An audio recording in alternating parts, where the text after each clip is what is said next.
The car looks bigger than the last one. It looks a lot more high-end too, because if you look at the individual bits, the use of the different materials, the chrome, the projector headlamp, piano black housing for the DRLs down here, it's all nice and sort of premium, and so it makes the car look more ample than the last one, but it's certainly not as pretty as the last one. It was certainly a much nicer looking car, the last Elantra, and we still don't know what part of all of this, in terms of styling as well, is going to make it to the Indian Elantra. While the new Elantra is similar sized, it tends to appear bigger than the last car. This is primarily due to the lack of curves and that hexagonal front grille. The car's styling is upmarket, contemporary, yet lacks the weak in the knees look of the previous Elantra. The straighter lines and pentagonal head and tail lights are very attractive though, and are the redeeming features in this design for me.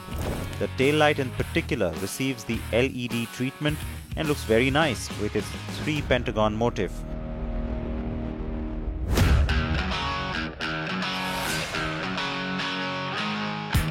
The new Elantra is an improvement over the last one when it comes to both handling and driving performance, and the automatic gearbox is definitely a little more refined.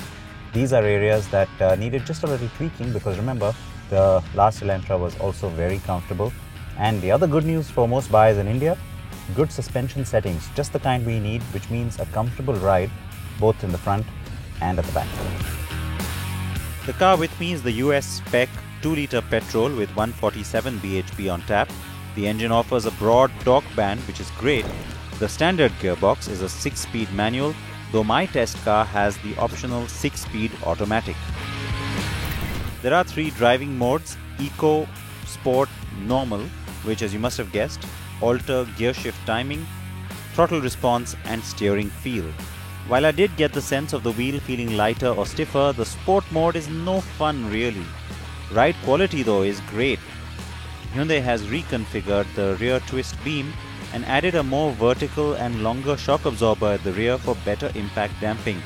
This means a stiffer ride without being hard or bouncy.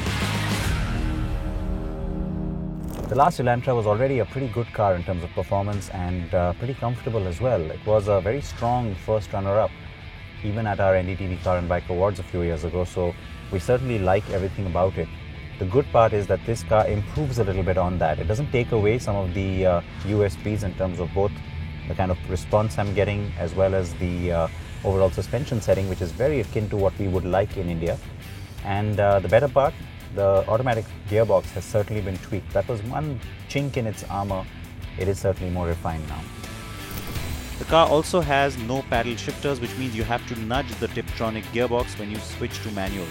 The automatic itself though is brilliant, and I would just leave it in that. There is definite reduction in overall noise, and Hyundai tells me that NVH has been really a focus area for this generation.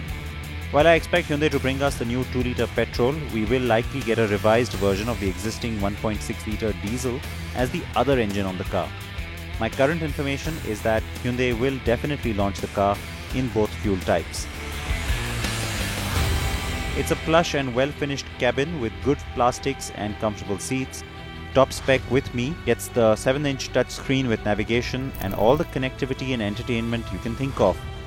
The car with me has optional satellite radio and Apple CarPlay as well as Android Auto. Hyundai will do well to bring at least some of that to the Indian car. The Elantra has swiveling HID headlights, emergency braking with pedestrian detection, adaptive cruise control and lane keeping assist, but I reckon some of that may not be on the India spec. But we'll have to wait and see what Hyundai brings us. It is the best Elantra ever and will be a compelling sedan on the market.